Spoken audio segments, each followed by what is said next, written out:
Hello दोस्तों, मैं स्वागत करता हूं आपका हमारे YouTube चैनल पर। तो आज की जो क्लास है वैयक्तिक विभिन्नता की क्लास नंबर 2 है।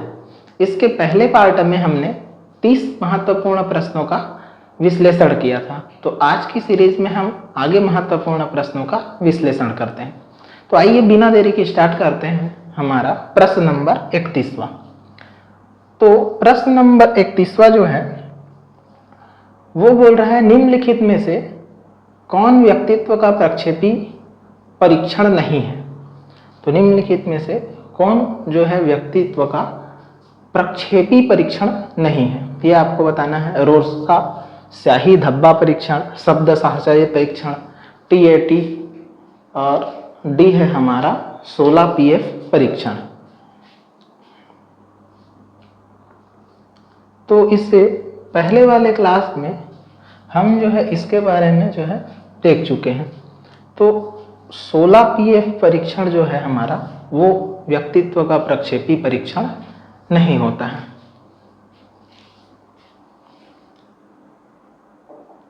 आगे बढ़ते हैं।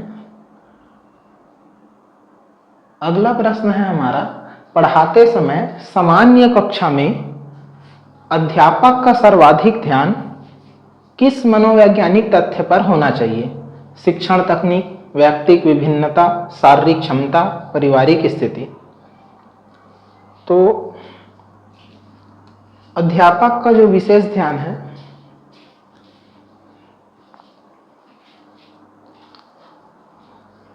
वो हमारा वैयक्तिक विभिन्नता की ओर होना चाहिए, क्योंकि जैसे ही वो छात्रों की विविधता का उसको अनुभव होगा तो उनके अनुरूप उनको गृह कार्य, शिक्षण तकनीक में जो है सरलता से उसका साधन कर सकता है और उसकी समस्याओं को समझने में भी उसको आसानी होगी। तो अध्यापक का सर्वाधिक ध्यान जो है वैयक्तिक विभिन्नता की ओर होनी चाहिए। सामान्य ध्यान जो है यदि बोलता तो उपरोक्त सभी देता, लेकिन सर्वाधिक ध्यान की भी बात किया है, इस कारण से हम जो है इसमें वैयक्तिक विभिन्नता को ऑप्शन ले रहे हैं। तो अगला देखते हैं प्रश्न हमारा,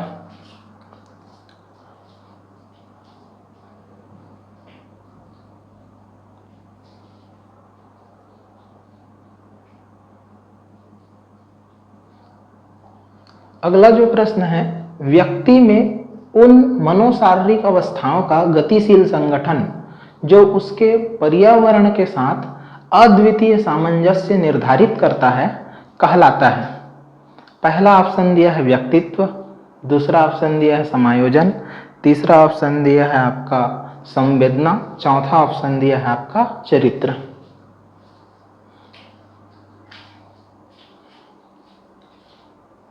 तो मेरे साथ साथ आप भी उत्तर का सही चुनाव जो है करते रहिए।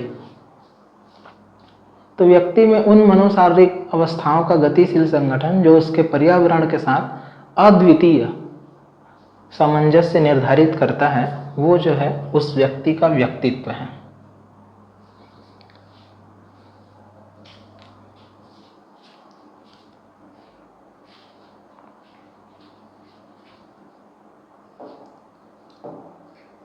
अगला प्रश्न देखते हैं, बाह्य अभ्यास के आधार पर व्यक्तिगत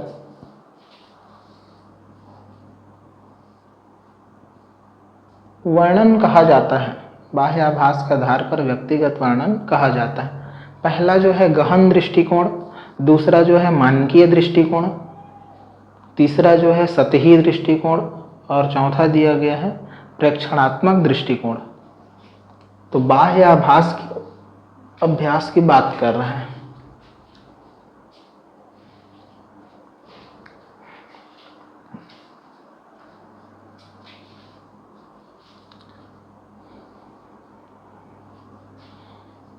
तो बाह्य आभास के आधार पर व्यक्तिगत का वर्णन जो करता है वो हमारा करता है सरफेस व्यू पॉइंट, मतलब सतही दृष्टिकोण।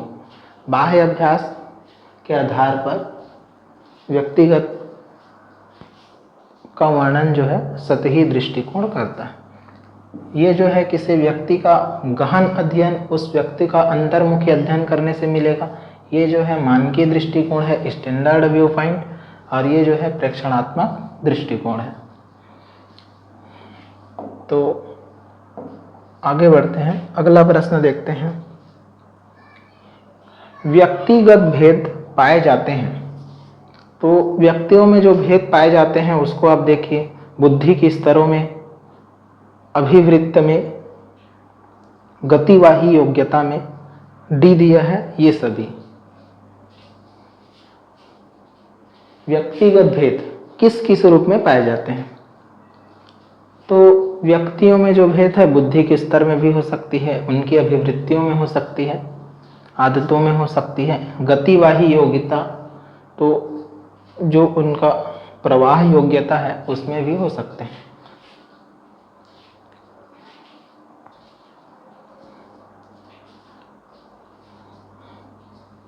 तो इसका जो आंसर हो जाएगा ये हो जाएगा हमारा आंसर नंबर डी। आगे बढ़ते हैं। व्यक्तित्व का पहला प्रकारात्मक वर्गीकरण प्रस्तुत किया। तो व्यक्तित्व का पहला प्रकारात्मक वर्गीकरण जो है प्रस्तुत किया, 4 ऑप्शन आपको दिए हैं, मन ने, सेल्डन ने, हिप्पोक्रेटस ने, कैटेल ने। तो कैटेल तो हमारे हो नहीं सकते क्योंकि तरल बुद्धि सिद्धांत वाले हैं, बुद्धि के सिद्धांत में हमने इनके बारे में पढ़ा है। तो व्यक्तित्व का पहला प्रकारात्मक वर्गीकरण किन्होंने प्रस्तुत किया है। तो वैज्ञानिकों के नाम में समझने वाला लॉजिक जो है नहीं रहता है, ये आपको याद रखना है। हिप्पोक्रेटस ने जो है व्यक्तित्व का पहला प्रकारात्मक वर्गीकरण किया। ये वही हिप्पोक्रेटस हैं जिनकी शपथ जो है डॉक्टरों को दिलाई जाती है। इनके सिद्धांतों को वो आज भी क्या है, महत्वपूर्ण मानते हैं। चिकित्सा विज्ञान के जनक। तो अगला देखते हैं, अंतर्मुखी व्यक्तित्व एवं बहिर्मुखी व्यक्तित्व का वर्गीकरण किसने किया। अंतर्मुखी व्यक्तित्व और बहिर्मुखी व्यक्तित्व का वर्गीकरण किसने किया। पहला है सिगमंड फ्रायड, दूसरा है यूंग, तीसरा है मन, चौथा है आलपोर्ट। 4 ऑप्शन आपके पास दिए गए।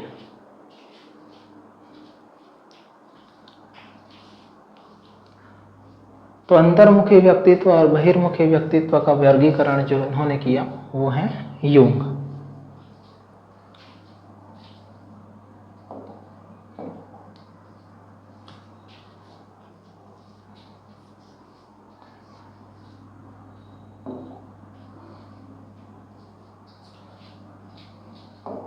अगला प्रश्न देखते हैं। ग्रंथियों के आधार पर व्यक्तित्व के विभिन्न प्रकारों की चर्चा किसने की है। पहला दिया है क्रेस्मर, दूसरा दिया है यूंग, तीसरा दिया है कैनन और चौथा दिया है स्पिंजर। तो ये भी वैज्ञानिक का नामकरण वाला है, तो इसमें भी समझने वाला लॉजिक नहीं है, ये आपको जो है याद रखना है। तो कैनन जो है इन्होंने ग्रंथियों के आधार पर व्यक्तित्व के विभिन्न प्रकारों की चर्चा की थी। फिर अगला प्रश्न देखते हैं।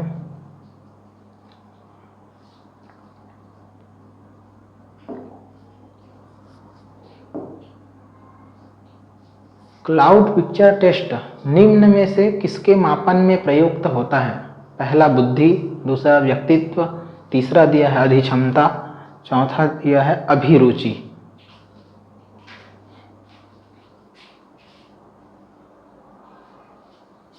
क्लाउड पिक्चर टेस्ट निम्न में से किसके मापन में प्रयुक्त होता है, ये आपको जो है बताना है।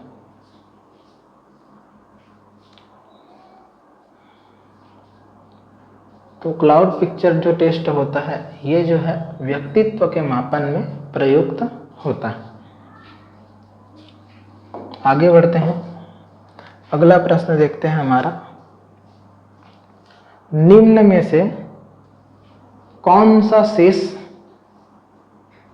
से भिन्न है। पहला दिया है टीएटी, दूसरा दिया है रैवेन का परीक्षण, तीसरा दिया है अधिगमता और चौथा दिया है हमारा 16 पीएफ।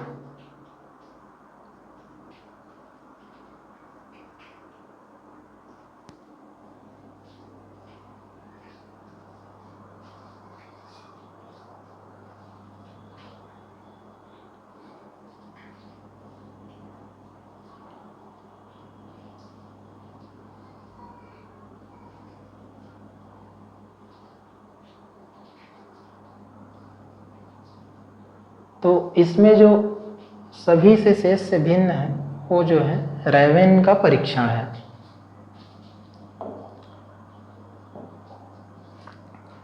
फिर अगला प्रश्न देखते हैं। पूर्व अनुभव के आधार पर संवेदना को अर्थ प्रदान करना कहलाता है। तो पहला संवेदना, तो पूर्व अनुभव के आधार पर संवेदना को अर्थ प्रदान करना संवेदना तो ही नहीं कहलाएगा। दूसरा दिया है अभिप्रेरणा, मोटिवेशन, तीसरा दिया है प्रत्यक्ष ज्ञान, परसेप्शन, और चौथा दिया है कल्पना, इमेजिनेशन। तो चारों में से क्या हो सकता है? पूर्व अनुभव के आधार पर संवेदना को अर्थ प्रदान करना,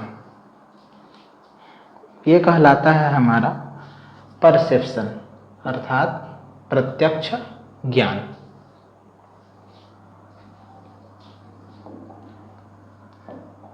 आगे बढ़ते हैं।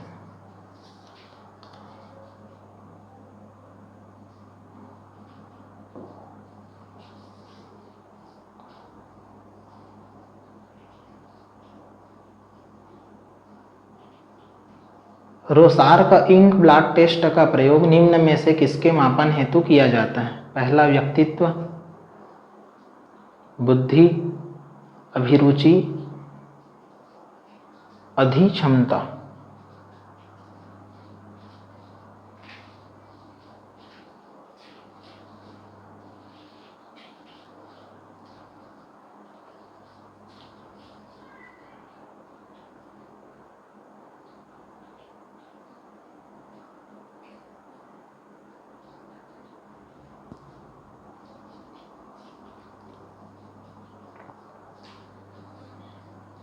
तो रोसार का इंक ब्लास्ट टेस्ट, जिसको रोरसा स्याही धब्बा परीक्षण भी कहते हैं, ये जो है व्यक्तित्व के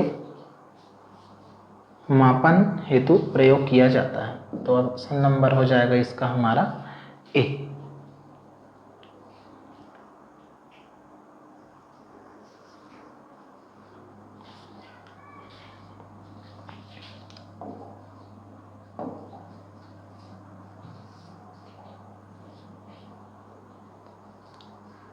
मूल प्रवृत्ति की एक प्रमुख विशेषता है जो पाई जाती है केवल मनुष्यों में, केवल बिल्लियों तथा चूहों में, सभी प्राणियों में, तथा यह जन्मजात एवं प्राकृतिक होती है केवल कलाकारों में।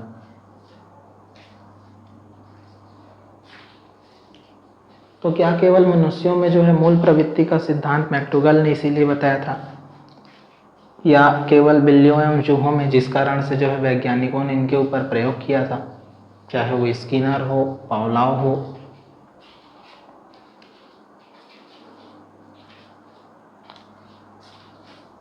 अगला सभी प्राणियों में तथा यह जन्मजात व प्राकृतिक होती है। तो मूल प्रवृत्ति जो है सभी प्राणियों में पाई जाती है और यह जो है जन्मजात और प्राकृतिक होती है। इसी कारण से बोला गया है कि प्रत्येक व्यक्ति में कुछ ना कुछ जो है क्वालिटी अंतर्निहित होती है, जो उसमें जन्मजात इनबिल्ड होती है, पहले से जो है वो स्थापित होती है। अगला प्रश्न देखते हैं।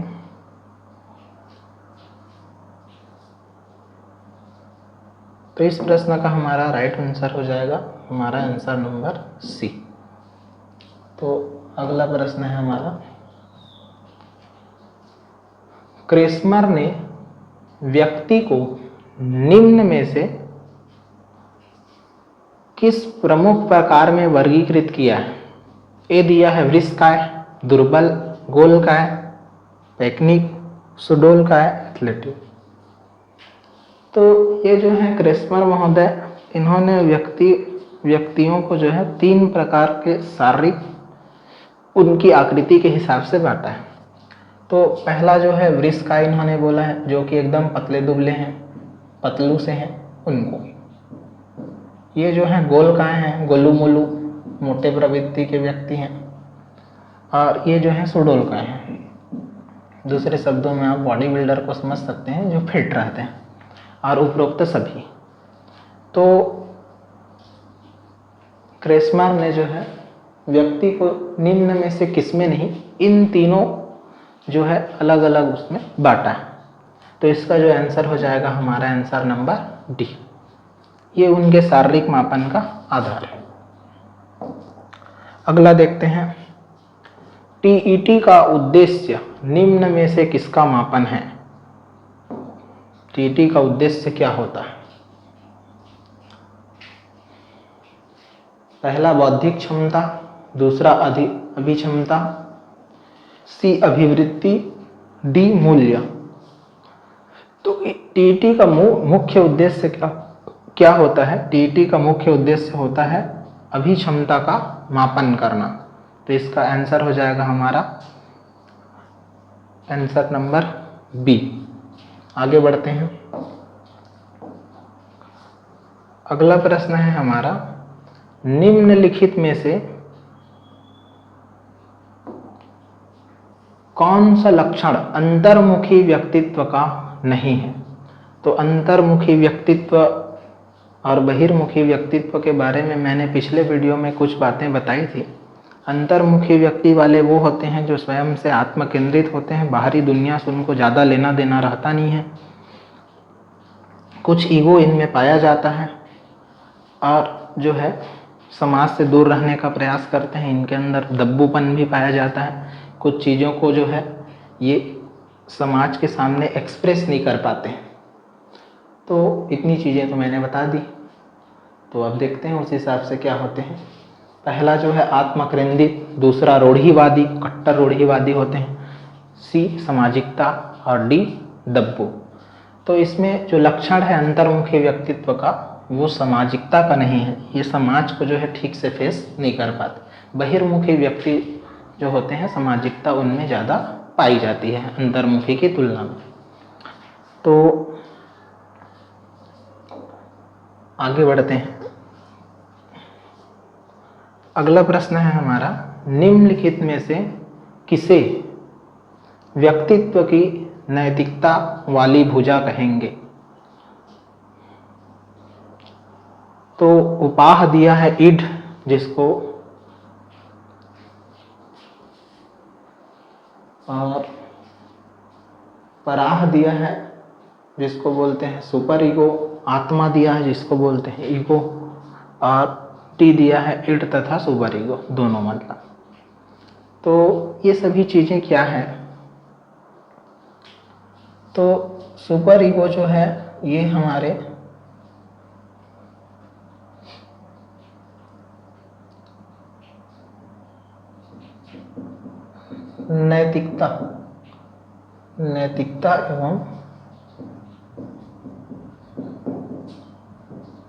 नैतिकता एवं मानव मूल्यों को प्रदर्शित करता है। ये जो इड है, ये जो है संवेगों को नियंत्रित करता है। यदि शॉर्ट में समझे तो। और ये जो है ईगो है, ये हमारा क्या है? ये समस्या विधान तर्क है, जो हमको तार्किक क्षमता प्रोवाइड कराता है।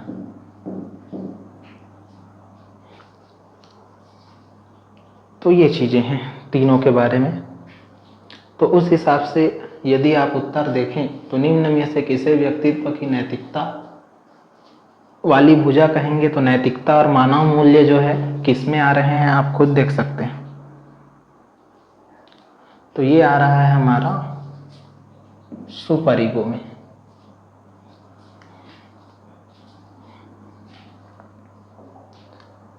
अगला प्रश्न है हमारा, बालकों में व्यक्तिगत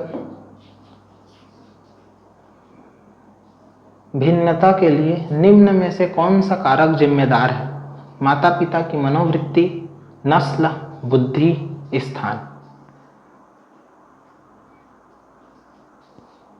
तो बालकों में व्यक्तिगत विभिन्नता के लिए जो उनकी निजी भिन्नता है उसके लिए बात कर रहा है। सामाजिक भिन्नता के परिवेश से बालकों को नहीं देखना है, केवल व्यक्तिगत उसी के लक्षणों के ऊपर फोकस करना है।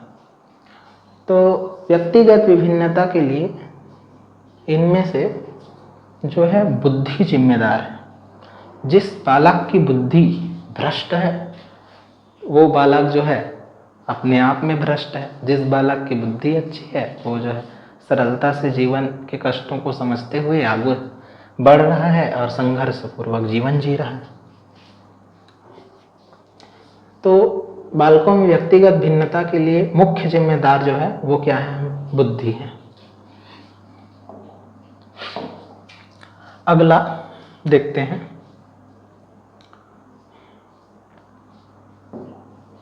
दिव्या अक्सर निर्देशित कार्यों को छोटे छोटे लिंगों में विभाजित कर आसान बना लेती है, वह उपयोग करती है।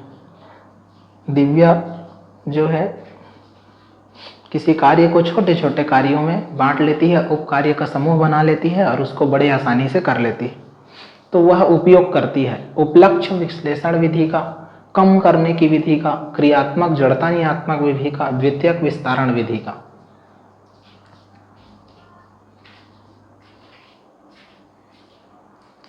तो 4 ऑप्शन आपके पास दिए गए हैं।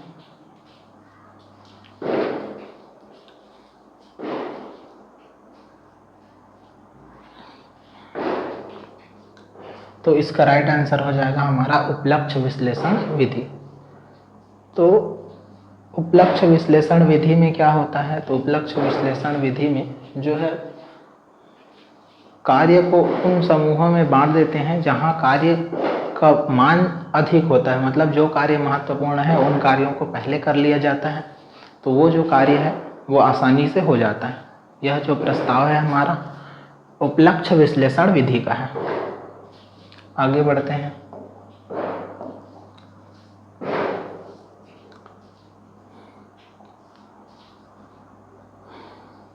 विकास में वैयक्तिक विभिन्नता को समझने के लिए क्या महत्वपूर्ण है? वंशानुगत विशेषताओं पर विचार करना जो प्रत्येक व्यक्ति को जीवन में विशेष शुरुआत देती है, पर्यावरणीय कारकों पर विचार करना जो लोगों को प्रभावित करते हैं, शरीर एवं दिमाग के परिपक्व विचार करना, वंशानुगत विशेषताओं के साथ साथ पर्यावरणीय कारकों एवं उनकी परस्पर क्रिया पर विचार करना। तो जहाँ भी अनुवांशिक एवं वातावरण दिखा वो क्या है? व्यक्तिगत विभिन्नता के लिए मुख्य जिम्मेदार है या महत्वपूर्ण है। तो इसका उत्तर हो जाएगा हमारा ऑप्शन नंबर डी। आगे बढ़ते हैं।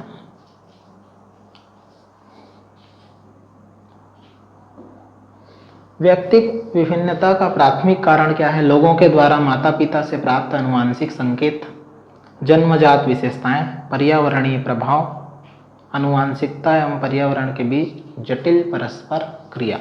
तो इसका भी राइट आंसर हो जाएगा हमारा डी। आगे बढ़ते हैं।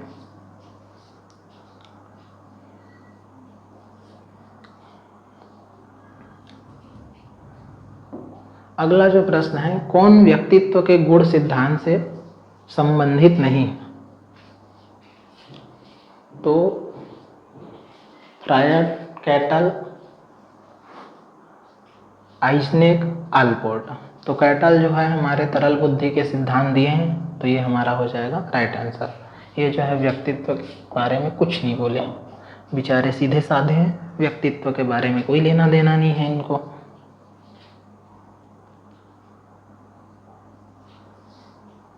अगला प्रश्न है, एक 4-5 वर्ष के बालक में अपने पिता की अपेक्षा माता के प्रति अत्यधिक प्रेम की भावना विकसित हो जाती है, बालक के व्यवहार में होने वाले इस परिवर्तन को फ्रायड द्वारा क्या नाम दिया गया है?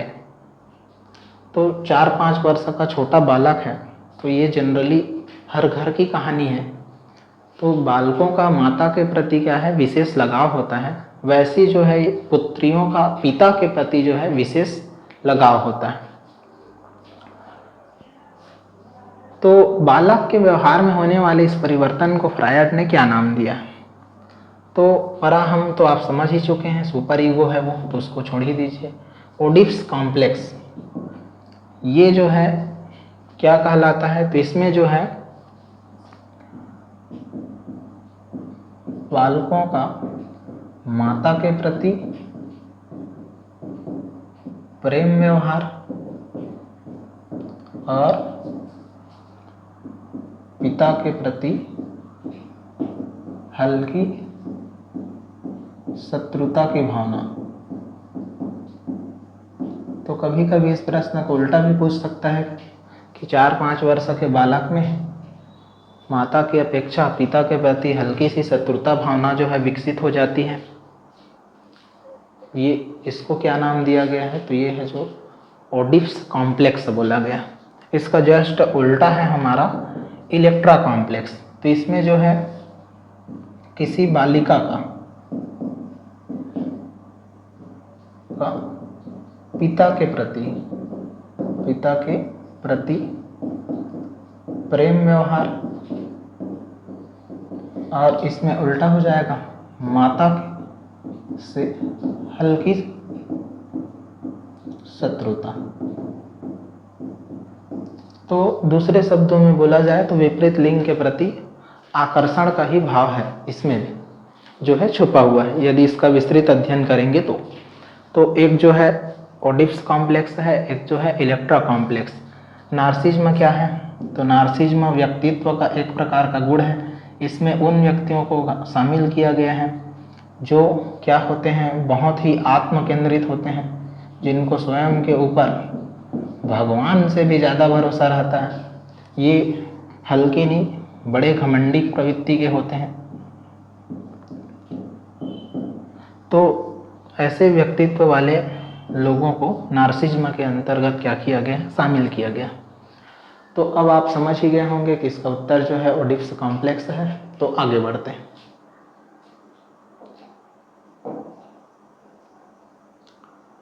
अगला प्रश्न है हमारा, निम्न में से कौन सा व्यक्तित्व मापन की प्रक्षेपी तकनीक है? तो पहला है ए साक्षात्कार,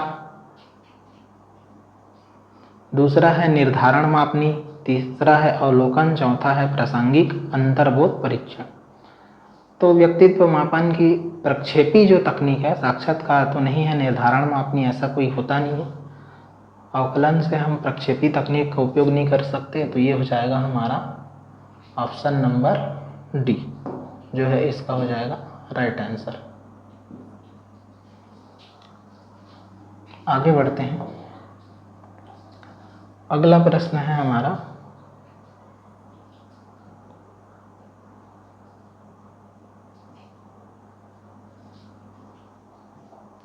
बच्चों के विकास की व्यक्तिगत विभिन्नताओं को किस पर प्रत्यारोपित या प्रतिरोपित किया जा सकता है? केवल आनुवांशिकता पर, केवल पर्यावरण पर, ना आनुवांशिकता पर ना पर्यावरण पर, आनुवांशिकता एवं पर्यावरण की परस्परी क्रिया पर।